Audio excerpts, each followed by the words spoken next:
recorded. So if you do not want to be recorded, please, first of all, shut off your camera and then set your name to something that's anonymous. Second, because of the large number of people that are here, the response has been beyond overwhelming. The primary means with which participants will interact with the speakers will be through the chat. And we are going to come to you frequently during this presentation to bring you into the chat. So, I mean, to bring in your opinions. So please remain on mute unless you're one of the speakers. But otherwise, even though I'm asking you to mute yourself, please interact. We want to hear from you. All right. Which brings me to the first time I want to hear from you. As I said, you're going to be asking you to chat with us frequently. And we're going to start off this session by talking about getting you, to interact with us immediately. And this is the future question that everyone seems to be asking. Everyone has an opinion on it. And so we want to get yours. What do you think will be the long-lasting impact of this pandemic? Again, what do you think will be the long-lasting impact of this pandemic?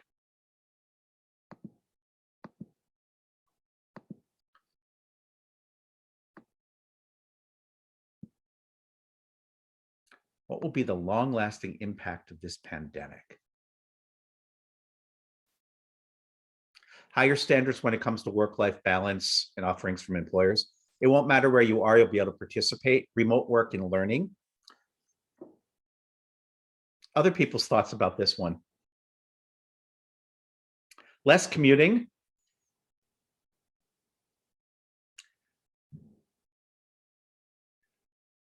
Gradual fading of the face-to-face experience. Other thoughts about what's coming up? Increased use of technology by all ages, absolutely. Larger labor pool, people can live and work anywhere. More use of technology, LMS, and more access for students to take courses. Physical presence, more people having online experience, absolutely. Anyone else want to weigh in? What will be the long-lasting impact of this pandemic? Opportunity to truly address inequities. Yeah, I think there's one of the things I note in all of these responses, there's a hope for greater opportunity and greater balance. And there's an optimism in these responses, which I think is really nice. And then Margaret, more bifurcation as it's privileged knowledge workers and almost a lot of optimism. And then there's that one comment, but this is a comment that Margaret and I have talked about frequently. So what we're going to do today is actually talk about the impact of technology in a number of different areas. And we're going to actually look at 4.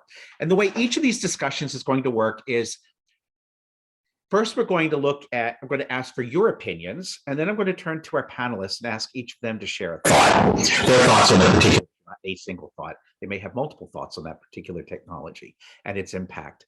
And we'll go through, time permitting, we'll go through 4 different areas, including such things as analytics, artificial intelligence, and one area is like whatever we didn't think of.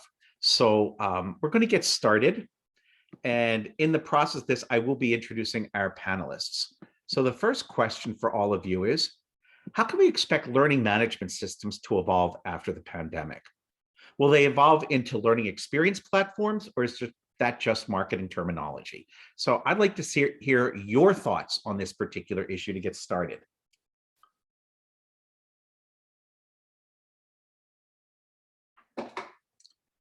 I see that there's some comments on my mic. Can you all hear me now?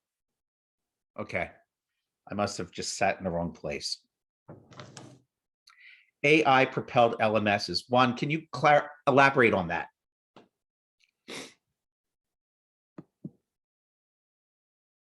Sorry, my mute was not coming out. So thinking that the LMS will move from tracking data to mode in which artificial intelligence will make sense of your data and create patterns and advise you on your next career movement in terms of what will be required in the organization, what options can you opt for based on what you have already learned and the experience you had at work. So it will be kind of an advisory artificial intelligence unit instead of just an LMS. Thank you. Thank you for clarifying the comment. All right.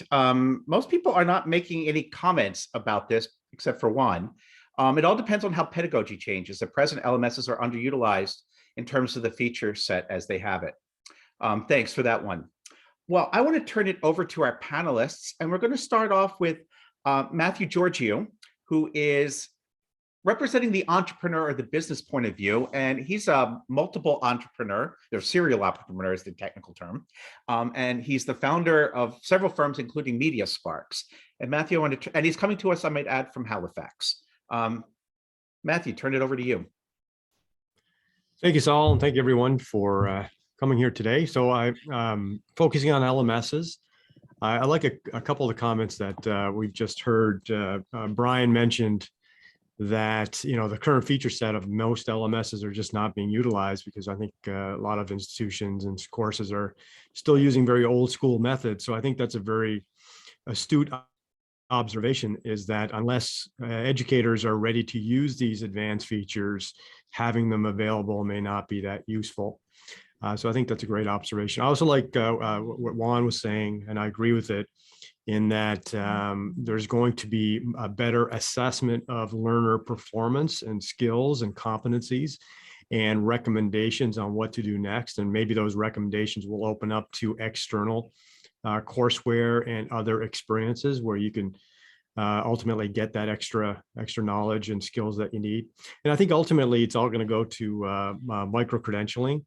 I think that's really where the future of learning is headed. And LMSs, I think, are going to, if they're not already there, they're going to move towards supporting micro-credentials by doing better better validation of assessment and credentialing. And I think you'll see open credentials and on the blockchain, those types of things. Anyway, that's my 1 minute, so I'll stop there. Thank you. Okay, thanks. Next, I want to introduce Jason Tam, who is filling in today for Ann Hilduin, who unfortunately is not able to join us. Jason is an assistant professor at Texas Tech University, where the weather is considerably warmer than it is here in Canada. Jason, turn it over to you. Sure. So I come from a faculty perspective here, and I feel like yes, there's not enough good use of LMS features right now. I think part of it is the non-integration with the technologies that we're using to deliver our instructions today. Like, here we are in Zoom, but I feel so separated from the learning modules and the systems that are containing those content for my students. So juggling back and forth between multiple platforms and technologies could be a challenge, I think, for instructors and for students as well, right? And I'm always thinking about accessibility, and perhaps we can touch on that in a little bit too. I think this pandemic situation has opened up a new world for students to experience learning, and as well as challenges, right? That might affect their experience, and how can instructors be more accommodating and be aware of these challenges through this kind of modality. I think that is very important. And I can share more about my own personal experience later on if we have the time, but that's my 2 cents. Thank you. And next, I'd like to introduce Stephen Downs from the National Research Council, and probably one of the best known names, not just in Canada, but in the world in e-learning. Stephen, who is muted. Sorry, the thing opens up in full screen and it made my mute button hide way down in the corner. The perils of living with technology. Hi, everyone. Couple of things. I'll start off with what Matthew said about changes in assessment and micro-credentials. I think some interesting developments will occur there. Maybe not right away, but I think they're starting already with automated assessment and AI recognition of performance. A lot of the infrastructure that we have now for testing and credentialing is gradually going to move to the background. And again, we're seeing this already as people are embracing online learning. Learning experience platform is a thing. So it's not just marketing, but we need to understand what kind of thing it is, right? The idea of a learning experience platform is that what we formerly called the LMS now operates as a platform, which means that it's providing access to other applications and other services. So the idea here is, as Jason, you said, people are bouncing around from place to place, very annoying. Totally agree. The learning experience platform is supposed to provide a seamless integration so that we would come from the learning environment into a chat like this. We've seen the need for that over the last 2 years. And as people go back to more traditional experiences, they'll be sort of going, where was that good stuff that we had during the pandemic? But it's going to depend on distributed services, something like a blockchain identity, etc.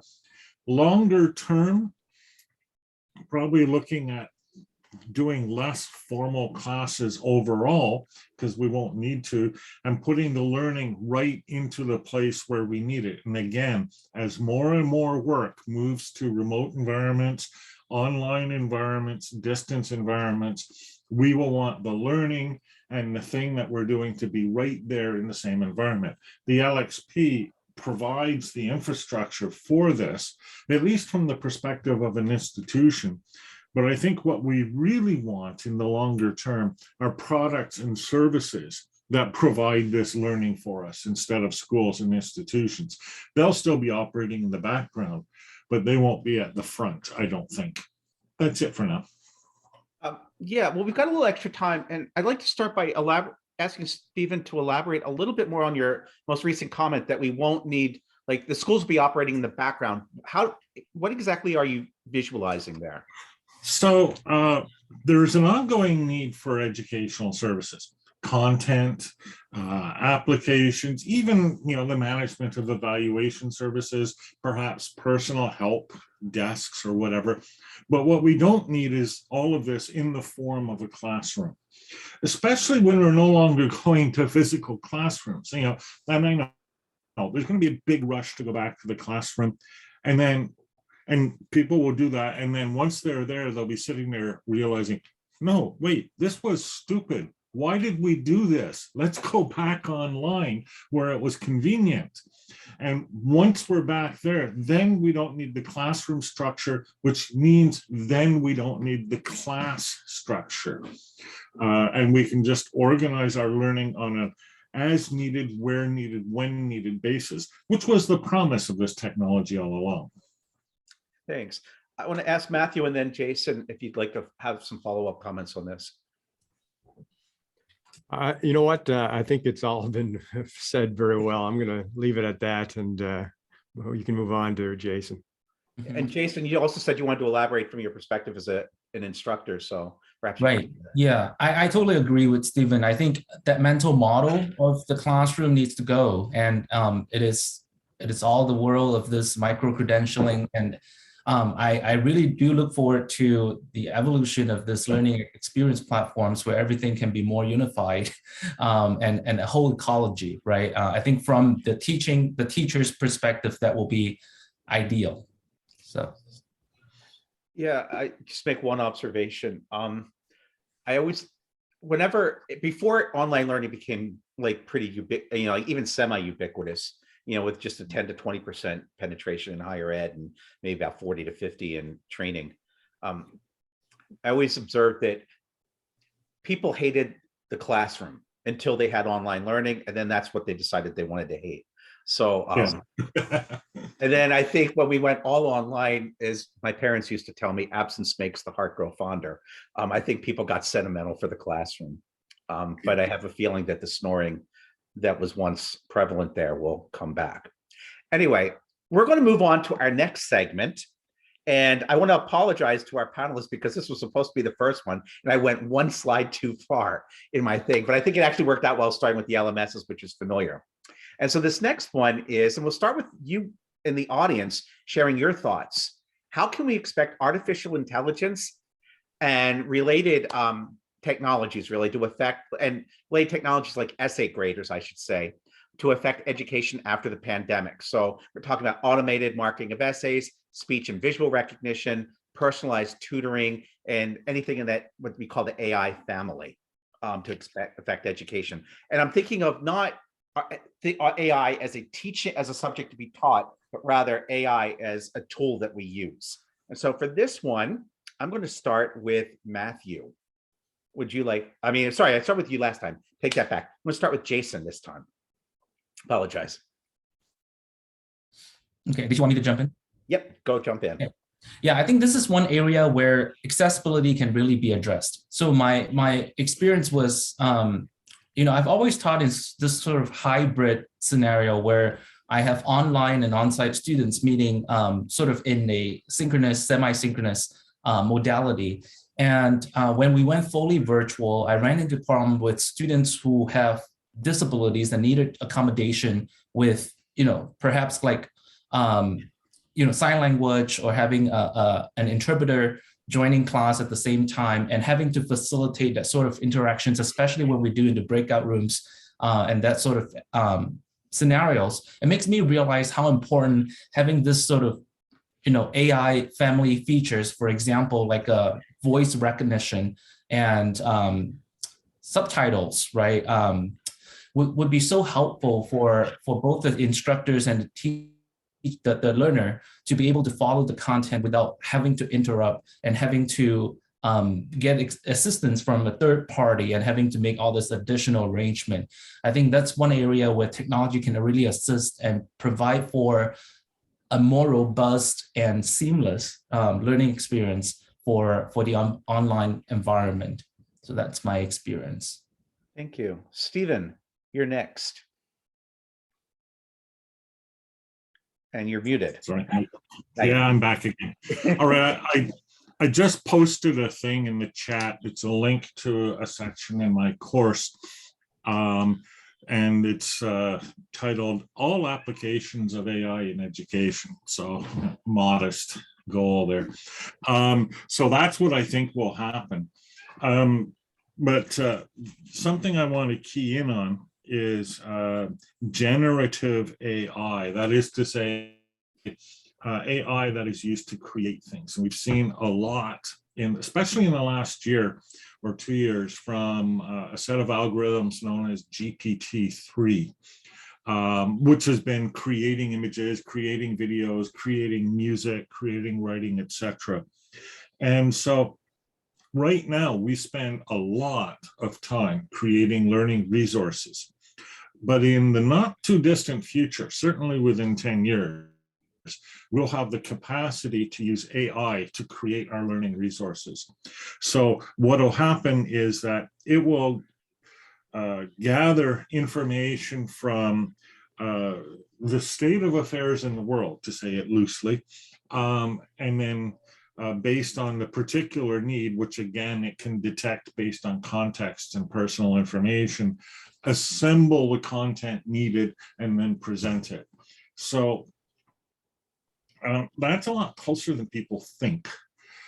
And as a result, people, well, as Jason was saying, will get very seamless learning content and learning resources, but it also allows the rest of the educational infrastructure, and I'm here talking about universities, instructors, etc., to focus in on those places where personal intervention will do the most good, rather than on very generic tasks like everybody writing textbooks, everybody preparing lectures, everybody creating modules, everybody marking tests.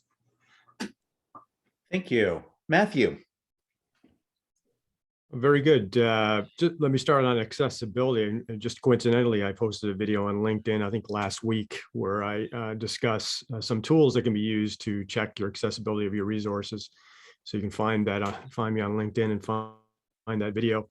But Jason is right, accessibility is becoming more and more of an issue. And it's particularly challenging for companies like mine, where we develop very advanced games and simulations to try to make those accessible. It's much easier if you have a conventional content. But one of the things about AI I've noticed, it's this buzzword that people are using to win customers and differentiate marketing and raise money. And some of the AI I've seen, just, it's not up to par. People are really overselling it. And Stephen would know more about this than I do in the overall education space. But a lot of what I've seen in content creation and, you know, the little chat bots when you visit a website, they're really selling AI. And I think it's really oversold. And a lot of times, obviously, there are some super advanced things going on. You know, just look at, you know, driverless cars is probably a popular example we all know. And it really comes down to automated decision making, you know, having a piece of software that's making decisions like a human might make decisions, whether it's collecting information and filtering that information and so on. But I think ultimately the biggest transformations will come with things like student authentication, where, you know, how do you know it's your student taking the test and doing the work?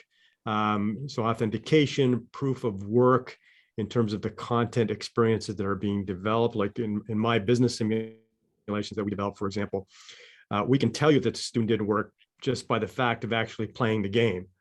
And that's in itself a proof of work.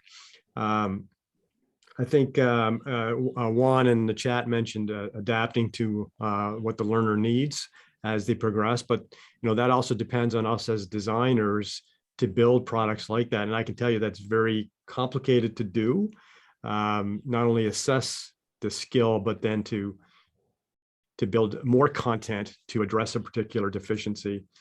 I think assessment and credentialing is also where the biggest impacts are going to be. So automated assessments, like again, talking from my own personal experience in our simulations, we can actually monitor your decisions and your behavior.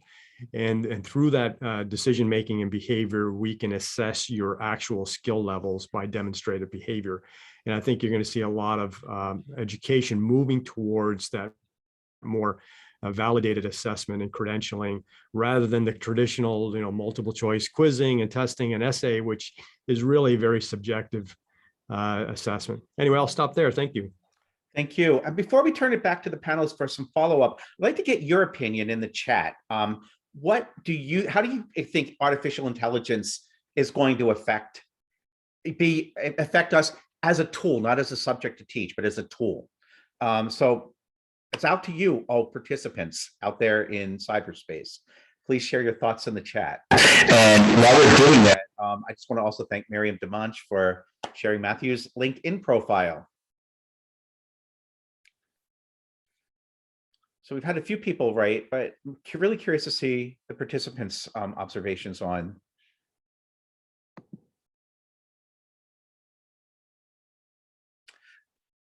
Thinking AI from get where we need it will require a breakthrough in quantum computing. Yeah, definitely needs some more computing power for sure. Other thoughts about AI? Or what questions do you have about AI? When we hand over content curation to AI, how do we prevent bad faith players from gaming the system? Really good question. Consider the AI approach might make us even more blind to things we don't know, feeding us what we think we want. Yeah, very similar comments coming in there. Other thoughts or concerns, questions about AI? Well, then I'm going to turn it back to our panelists. Any order, follow-up thoughts on this subject? I think some of the comments here are definitely valid in that, you know, but it's not just AI, it's even just education today. You know, whoever creates the content, you're basically trusting that they're providing the right type of information. And so, you know, I'm not sure how we're going to end up credentialing the content in that way, but you do have to consider that. And I noticed some comments about pattern recognition. Definitely that's part of AI, but I think if you boil it down even further, pattern recognition is actually decision-making, because you're deciding what is a pattern and what isn't a pattern. But yeah, it's a complex subject. But anyway, I'll pass it on to Jason or Stephen. Jason, Stephen, you want to add anything? Yes. Sure. Just from the chat, I think it makes me think of ethics and a lot of ethical considerations that the humans have to sort of work with the AI almost like a collaborator in a way that will produce moral and desirable results, right? So not just the objective content themselves, but being able to use that in a way that is productive, meaningful, engaging, and also ethical. Thanks. And Stephen, I saw you wanted to say something too. A couple quick things. I've just put into chat a link to a page modestly titled "All Ethical Issues of AI in Learning." Yeah, all the things that were brought up in the chat, valid points. I think it's important to distinguish between when AI works and when AI doesn't work. People say, for example, suppose it recommends something that it thinks I want as opposed to what I don't want, or as opposed to what I actually want. That's a case of AI not actually working, right? It's not doing the job. So yeah, there's a whole class of issues there, and there's no denying that. But imagine it works. We get a whole new class of issues. For example, things like surveillance, facial recognition, privacy failures, assessment issues, lack of discretion, etc. There's this whole range of things. And I think that generally, and this is an approach that I've taken, these need to be thought of, not balanced, that's the wrong word, but thought of in the light of the benefits that AI provides. Take surveillance, really simple example. Well, it's not simple, but you know what I mean. Our quick reaction to say is surveillance is bad. But surveillance is what reveals things like the Panama Papers, showing that all the rich people are hiding all of their income in Panama instead of paying taxes like the rest of us. Now, surely that wasn't bad, discovering that. Or surveillance was what allowed us to discover that torture was taking place in the Abu Ghraib prison, despite the denials that any such thing was ever happening and would ever happen. Again, surveillance was probably a good thing. A lot of people have cameras around their homes, not because they love surveillance, but because they feel they need the protection. So that's what's going to happen across the board with AI and analytics generally, right? There's going to be this mix of good effects and bad effects, and how we judge it is going to depend a lot on what our perspectives are.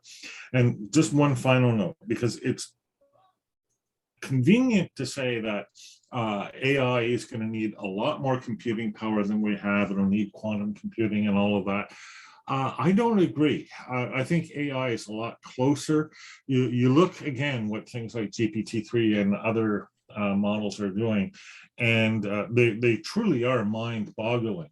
I've recorded transcripts for all my talks in this course. I just let Google AI do the transcription. Now, is it perfect? No. It makes mistakes. Mostly it inserts periods where there shouldn't be periods because of the way I talk, but it's really darn good. And it's real time. I can do it right on my phone here and generate real time captioning of whatever I'm saying. And in fact, here it is, actually doing that right now as I speak. It's captioning what I'm saying and getting it pretty well. So, and we already know, because we use Google Translate all the time, that AI translation works really well.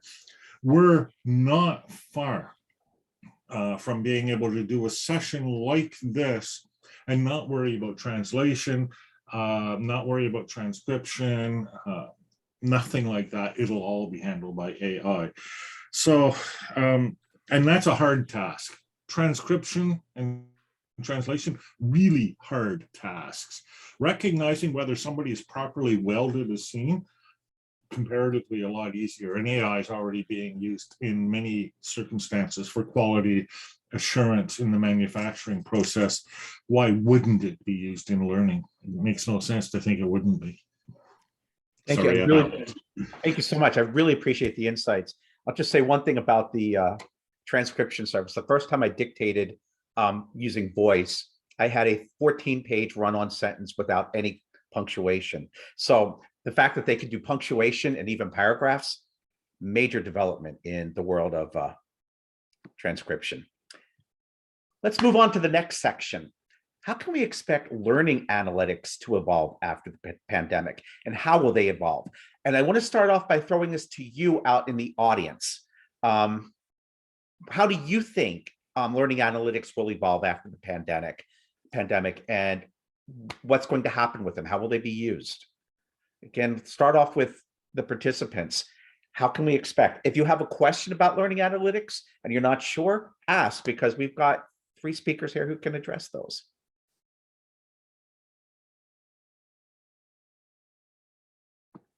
Again, how can we expect learning analytics to evolve after the pandemic? And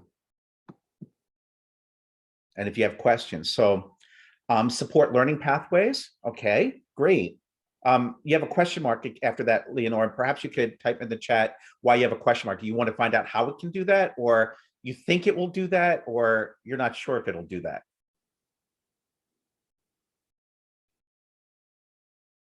There'll be more data that's difficult to capture with in-person classes. Absolutely. I want to get some confirmation. Okay, great. So one of the things we'll ask the speakers to confirm, can learning analytics support different learning pathways?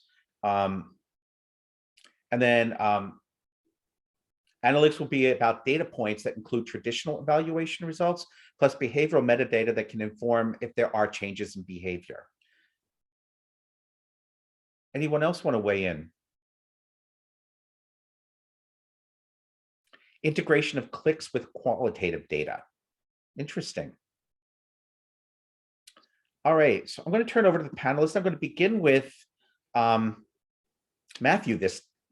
No, we start with Matthew. It's Stephen's turn this time. I have to remember. I apologize.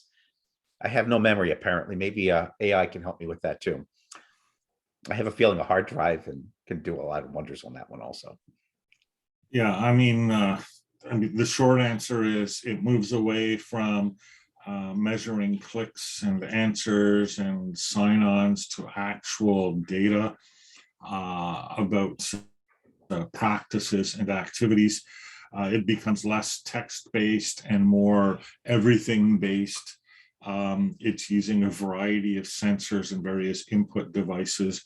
I've done experiments on a brain surgery simulator where I have to use a torch to wipe out cancer cells on the surface of the brain. A pretty delicate operation. I learned I have a natural affinity to be a brain surgeon, so I can do everything. But my performance was assessed by the AI working alongside the simulator, so it could make suggestions to me. You know, don't hold the thing so tight, etc. You know, try moving closer to the boundary, things like that. That's what we're going to see. We're going to see more like actual practice focused analytics, and that'll happen in conjunction with a lot of our learning shifting away from content knowledge and theory based to practices, skills, aptitudes, things like that, which is the subject of a lot of the micro credential stuff as well. Thank you. Matthew. Yes. Before I answer that question, I want to just also mention regarding transcription. There's a tool that I'll recommend. It's called Descript. It's a video editing tool. I'm going to see if I can paste it into the chat here. And what it does is allows you to edit video by actually using almost like a word text editor. The reason I mention it is I find it's really good at punctuation, much better than Google has been on punctuation. So I'll mention that tool in case you want to check it out. But in terms of analytics, I mean, analytics is what drives AI and everything else that we've been talking about. You know, it's not only delivering content, but measuring, assessing, credentialing. It's that whole process: deliver, measure, assess, credential. And analytics is what ultimately helps us do all that. And I think we're going to move very much towards content being experiential learning based, so that we do more authentic assessment and credentialing of performance. You know, one of the questions I often get asked from instruction, I work with thousands of instructors around the world through our games and simulations, and the question is always, how can I see how much time my students are putting into this? And of course, time is important to know for planning purposes in terms of a curriculum, but we need to get away from this concept of time being a measure of success or performance, right? Time is not the measure of those things. Time is a proof of work in some ways, but a lot of the things we're going to be doing as the world evolves to more experiential learning, you can't measure with time. You have to measure with actual behavior and performance and skill, and analytics ultimately will do that for us. So it just comes down to measuring as much as possible. And then the other important thing is, the challenge I see, and I work with many smart people from around the world. I find even smart people have trouble coming to correct conclusions about the data that they're seeing. So they'll see data, but they actually won't be able to interpret it properly and come to the right conclusions. And I think in terms of where we're going to go with analytics, it's a big important part of that is not only collecting that data, but being able to assess it and come to proper conclusions about what the data is saying. And I think that's a big part of where we need to go as well. Thank you. Thanks. Jason. Sure. Just to piggyback on Matthew's comment, I think the qualitative aspect of these interpretation of performance is really important. And I'm probably the least qualified on this panel to speak to learning analytics because I don't have the technical background in this. But at least for a teacher, I often also want to pay attention or even push back on equity issues and making sure we're not painting just one singular success story for students. And I wish really very much for analytics to be able to support the multiple learning pathways and labor-based sort of learning experience by the students as well. What students themselves define as success, and how can they achieve that? And how can we bring them to the table as well as we co-design this kind of learning analytics that will support them and not just the teacher's requirements? Thanks. Maybe Stephen or Matthew can give us some practical examples of analytics, maybe either that are currently in use or about to come into use, because there was a question in the chat asking for that. If I can jump in, Stephen, if you don't mind, just to pick up on what Jason was saying, Jason's talking about a personalized assessment, right? Each student may have different goals. I'll give you a real world example. So we have a financial literacy, personal finance simulation where you learn about money and managing money by actually living your life in a simulated environment. So you make all the financial decisions you would normally make over 20 years of your life, from getting jobs, whether you're going to go to school or college, further your education, if you're going to do emergency fund, if you're going to invest in various stocks, bonds, mutual funds, and so on. So the question becomes, when we're designing this simulation, is, well, how do you measure success in personal finance? Because we all personally measure it very differently, right? Somebody wants to be a PhD, somebody wants to be a tradesperson. There's no right or wrong answer. So the way we've solved it in our simulation is we have goals, preset goals. A goal could be get a 2-year degree, 4-year degree, don't get a degree, get a job, hold a job for 2 years, invest in a stock. And the instructor can actually choose the goals specific to each student or a group of students. And the students, when they're playing the simulation, they see the goals. It's part of the interface that they see, and they see when they're supposed to achieve each of the goals within the simulated environment. So one of the goals might be to have $500 in an emergency fund within 1 year and hold that money for 3 years in your emergency fund. So that's a goal you would have to achieve, and you get scored as part of your grade on achieving that goal. So an individual student may have 10, 20, 30, 40, 50 goals that they have to achieve, and each student can be different. So that way it's very personalized for their students. So we're using the analytics not only to set the goals, but then measure when they've achieved those goals. Thank you. Thank you. That's great. Stephen, do you have anything any examples you want to share? Yeah, if I can just share my screen briefly. Yeah, let me stop sharing mine. Hold on. Yeah. Go for it. Okay, now let's see if I remember how to do this. Let's see, and there we go. Okay. All right, so what you're seeing here is an application called Feedly. I know it's not an LMS, I'm sorry, but it's what I used to learn. And a lot of my learning comes from this. It's an RSS reader, so it's old school technology, but what it has is an AI analytics application called Leo in it. And what Leo is something that I can train. Now, the way it works is I have the list of all the feeds that I subscribe to, and here they are. These are categories on the left-hand side. And I subscribe to about, I don't know, 800 feeds, maybe 1,000. I'm not sure. I haven't counted them.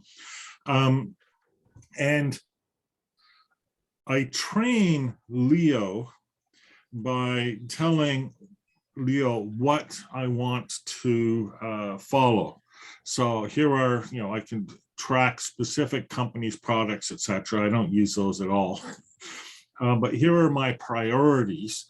So what I've done here is I can classify things as, for example, AI ethics or cloud or ed tech or social media. And then I add things to that, and Leo learns what I like. And then as new stuff comes in the list of feeds that I subscribe to, Leo makes recommendations. So when I sit down to read, so here I have this priority. This is the stuff that's coming in from Leo. I can also get it done in real time, the last 1,000 articles in the feed. So there's the breakdown of the different categories that it's found for me. But I start here and I read these, and as you can see, it's asking, this one is not one that is previously found, but it's asking, do I want to save it in the ethics board? If I go down here to the next one, oh, oh, sorry, pressing the wrong button there. Okay, so this one, my main Leo board is just plain ed tech generally. Here, same thing, right? And it's just picking out of these things and helping me find the things that I'm really interested in. Right now, mostly Leo, but it would come up with some others. Here's one that it didn't classify on conformity on campus, so it's not fitting any of my previously defined categories. But if I wanted to alter how Leo recognizes these categories, I can just pick one of these categories, have Leo put it into the category, and then that will train the AI. Why is this important? Because the AI that's being trained is personal to me. It's not a centralized AI. Rather, it's a model that was developed by them, but the model now is sort of sent to me in its blank state, and I'm filling it in with the feeds that I personally have selected and the stories that I'm personally selecting. So it's my judgment right now, it's very good. I use it a lot as I'm preparing my daily newsletter. I have other sources too. So, and actually it's one of the things that I do is I bring other sources that Feedly hasn't considered. I bring them in. I use Pocket to save them and then use RSS to harvest the Pocket. And then I put them into the AI ethics. So I train on data that Feedly wasn't even aware of. So I just thought I'd share that as a practical example of how AI helps me learn. And it helps me learn a lot. And to me, it's far more efficient than pretty much any class would ever be. Thank you. Thanks so much for sharing that. In the interest of time, I'm going to move on. And we have one more segment. What other areas of technology and research are emerging that will affect learning after the pandemic, and how will they affect learning? I want to start by asking you in the audience to share your thoughts in the chat. Again, what are other areas of technology, and research are emerging that will affect learning after the pandemic, and how will these affect learning? And we'll start with you all. Share your thoughts in the chat.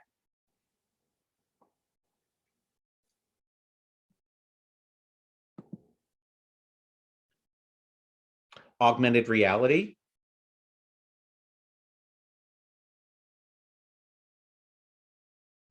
Learning assistants like Alexa for learning. Thanks. Anyone else want to weigh in?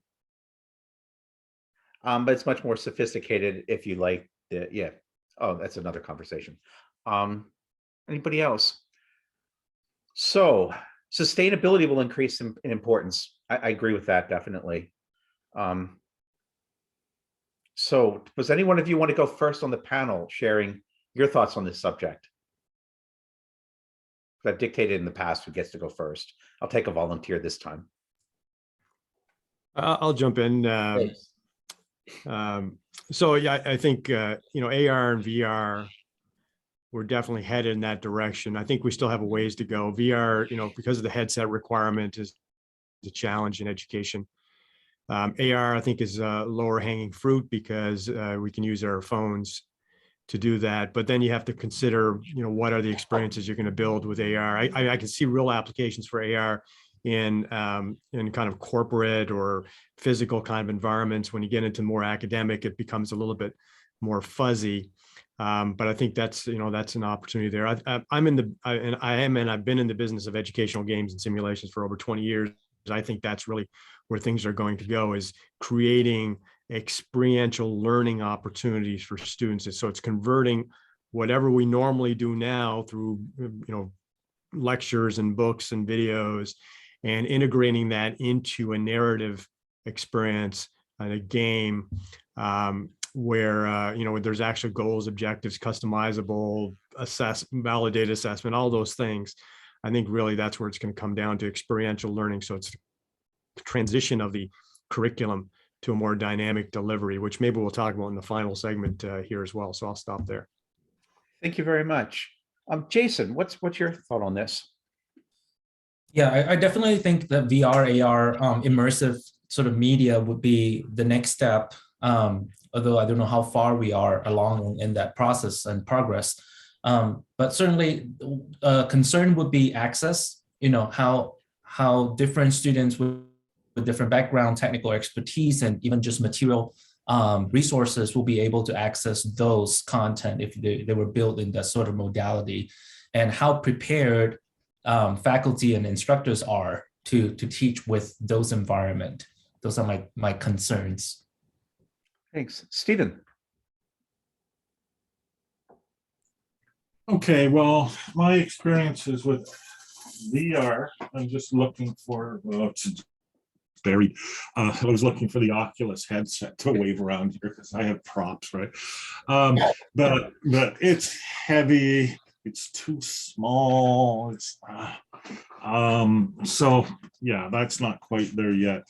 I see a bigger future for AR than I do for VR. AR is augmented reality, so we're still living in the real world, but we get a display overlay of some sort, either with glasses or, in the longer term future, implants.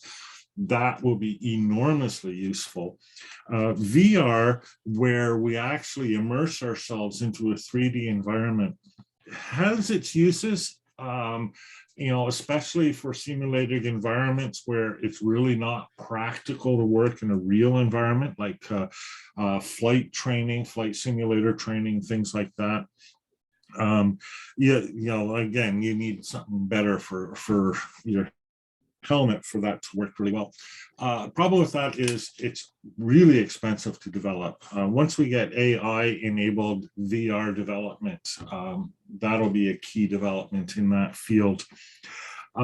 As well, where people want to go with VR especially, but also AR, is in multi-user scenarios, so that it's not just you all alone in this environment.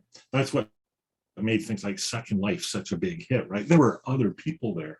I play a game called No Man's Sky, and there's a VR version of it, but I don't like it. I like the plain 2D version of it. But again, there's other people there, and that makes it so cool. But I think there'll be this much of a segment that's this wide. I put into the chat area a link to a course I did in 2019 called eLearning 3.0, which breaks out some of the major advances that I think will happen in the field. And I'm looking at things like graph-based analysis, cloud technologies, persistent identity. A lot of this will be based on blockchain technologies. A lot of this will be supported by AI technologies.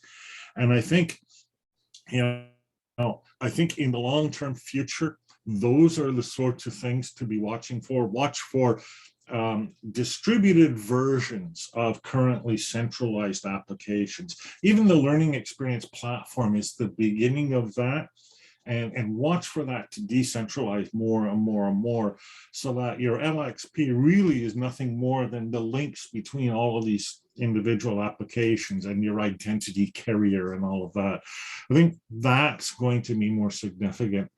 And then, of course, you know, the automated content creation assessment based on actual experience working in actual environments, those sorts of things. And ultimately, and this is what I say in the course, what it comes down to is an augmentation of personal agency and personal control over learning. I've been interested in personal learning environments for many years. I'm probably still 10 years too soon for those, but you know, as time goes by, as we get more secure distributed data standards, we're able to have more decentralized and therefore more personal learning applications. Thanks. Well, we're running towards the end, and so I'd like to ask each of our presenters to give a closing statement. And they've got 1 minute to present. We'll start with Matthew.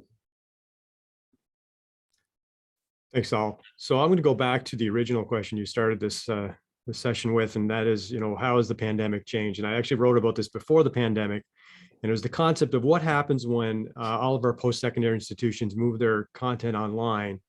And now we have, you know, probably over 10,000 around the world that have done that. What happens when you move those courses online and they all look the same? Which I think is exactly where we are today. And now students have a choice of what they're, you know, whether they want to take online or in class, even when they're physically present. You'll notice in some of the trends, students are still choosing to take the online course even when they're on campus because of scheduling or personal preference or whatever it may be. So now you have, you know, 10,000 plus institutions offering the same courses that look the same online. So how do you differentiate?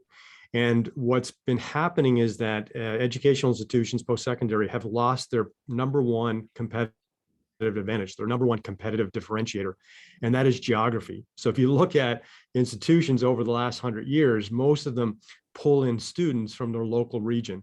And when you're moving online, that competitive advantage is almost wiped out, not completely wiped out, but it's almost wiped out. Now, the prestigious brands, you know, for whatever reason why they're prestigious, they're going to do okay. You know, people are going to pick out those prestigious brands. But if you're part of that other 99%, how are you going to differentiate your content?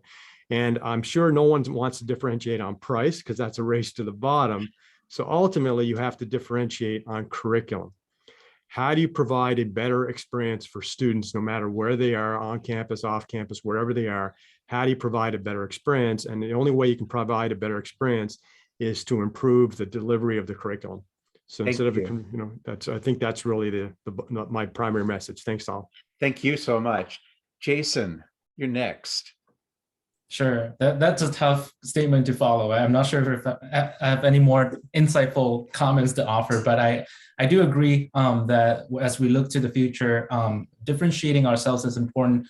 Understanding student needs and being able to work from the ground up. I think it's part of the work that we need to do now and leverage, you know, all the affordances of technologies that we have at our disposal without undermining accessibility, equity, social justice issues. I think those are important things to pay attention to. Thank you. And finally, but definitely not least, Stephen. So I don't think the business advantage for universities is geography. I think the business advantage for universities is credentialing. You know, a lot of people go just for the degree, and so they can get the degree and then enter into the job market. That's a long roundabout way to get to where you want to go. And a lot of people will find that online learning is a much shorter route to the same end. Sure, they won't get the degree, but if you don't need the degree anymore, which you won't with automated assessment, then you get the job right away. Or as I like to say in slogan form, the credential of the future is a job offer. With respect to the pandemic, here's my generic prediction. In the year, assuming the pandemic ends, in the year or so following the pandemic, everybody will rush back to where it was, because nostalgic, right? And then, as I sort of suggested earlier on, they'll be back to where they were, and they'll be going, why are we here? This is stupid. And they'll begin to look for those things in online learning and online work generally that worked. And there were a lot of things. I really enjoy the lack of a commute, for example. Related to this, and I think this is probably my most important observation, from time to time throughout this discussion, people have said things like, students prefer to be back in class, or students like to do such and such, right? And we often talk as though the clients that we serve are quote unquote students. Now, it's a very particular market segment. It's generally young, it's generally affluent, and it's generally privileged. What we discovered, we discovered two things in the pandemic. First of all, when the pandemic hit and we all moved online in a hurry, we lost touch with a lot of people who were at risk. Like in some countries, millions of students just disappeared. I'm talking about lower grades here, right? So we saw right away that that was a problem. But now as we go back, we're also going to find that in the move back to physical, we're going to lose a whole bunch of people. People who were disabled, people who were geographically challenged, people who couldn't make the time or didn't have the money. Matthew, I think, said, no one wants to differentiate on price. Well, that's fine for the students who are already there. But the vast majority of people, not there. And Canada is one of the best countries in the world for access to education. But still, there is a significant population that could not possibly afford to go to university. And the situation is much worse south of the border and in other places. So I think that if I had to pick one long-term impact of the pandemic, it'll be to redefine who our clients are. Moving away from student as specially selected tuition paying advantaged person to student as anybody in society, because universities will need to learn they serve all of society and not just the most privileged section of it.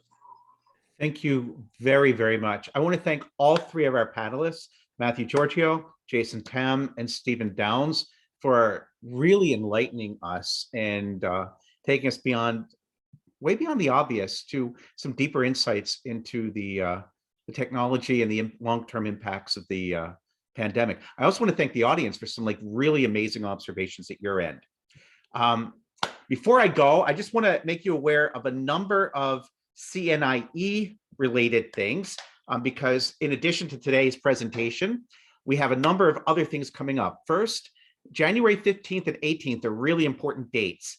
The 15th, proposals for our next conference are due, and that's going to be at, and so I'll be sending a follow-up email that has the link to our call for proposals. It's also on our website. Next, on the 18th of January, the entries are due for our awards competition, and we have a showcase presentation, another event like this. There's an RSVP link in there. There's also the link in the handout that I'll be sending later today with the link to the awards. And then we have other events coming up the 15th of February and the 15th of March. We have a showcase presentation the February the 15th. March 15th, we have a presentation.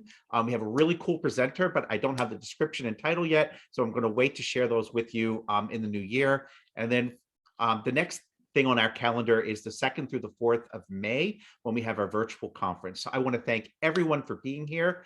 I want to once again thank our wonderful, wonderful presenters, and have a wonderful, wonderful day. It's been great to see everyone here. Thank you. Stop the share. I'm going to stop recording.